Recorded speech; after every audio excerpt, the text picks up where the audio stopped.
Selamat pagi. Perkenalkan, nama saya Regina Ralin Biandra. Saya berusia 9 tahun. Saya berasal dari Paroki Muko. Hari ini saya akan bertutur tentang perumpamaan anak yang hilang yang diambil dari perikop Injil Lukas bab 15 ayat 11 sampai 32. Yuk dengar ceritanya. Ada seorang ayah mempunyai 2 orang anak laki-laki. Suatu hari anak yang bungsu berkata kepada ayahnya, "Bapa, berikanlah kepadaku harta milik kita yang menjadi bagianku."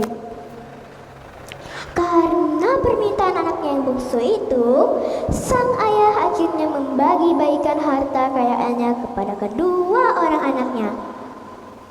Setelah si bungsu menerima harta bagiannya, ia menjual seluruh hartanya dan pergi ke negeri yang jauh. Di sana, ia menghambur-hamburkan uangnya dengan hidup bersenang-senang. Setelah semua uangnya habis, timbullah bencana kelaparan di dalam negeri di mana tempat ia tinggal, dan ia pun mulai menderita karena kelaparan. Ia berusaha mencari pekerjaan agar ia bisa memperoleh makanan. Seorang tuan akhirnya memberinya pekerjaan. Tuan itu menyuruhnya pergi ke ladangnya untuk menjaga kawanan-kawanan babinya. Sesampainya di ladang, karena sudah sangat lapar, si bungsu berniat memakan ampas yang menjadi makanan babi yang ia jaga. Namun tidak seorang pun memberikan ampas itu kepadanya, dan ia pun mulai menyadari keadaannya. Katanya, "Betapa banyaknya yang bekerja pada bapakku yang melimpah-limpah makanan, tetapi aku di sini mati kelaparan. Aku akan pergi ke rumah bapakku dan berkata, 'Bapa, aku telah berdosa kepada Tuhan dan kepada Bapa. Aku tidak pantas lagi disebut sebagai anak Bapa. Jadikanlah aku salah seorang pekerja Bapa.' Setelah itu, ia pun bangkit dan pergi ke rumah bapaknya. Ketika ia masih jauh, ayahnya telah melihat dia dan tergelaklah hatinya oleh belas kasihan. Ayahnya berlari mendapatkan dia, lalu meluk dan mencium dia.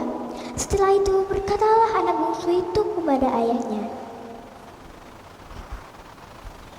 "Bapa, aku telah berdosa kepada Tuhan dan kepada Bapa. Aku tidak pantas lagi disebut sebagai anak Bapa." Ayahnya tidak menanggapi perkataan anaknya. Ia menatap anaknya dengan penuh kasih. Selanjutnya, ayahnya memanggil para pembantunya dan berkata, "Cepat-cepat, bawalah kemari baju yang paling bagus dan pakailah itu padanya. Bawalah juga cincin dan pakailah itu pada jarinya. Bawalah juga sepatu dan pakailah itu pada kakinya.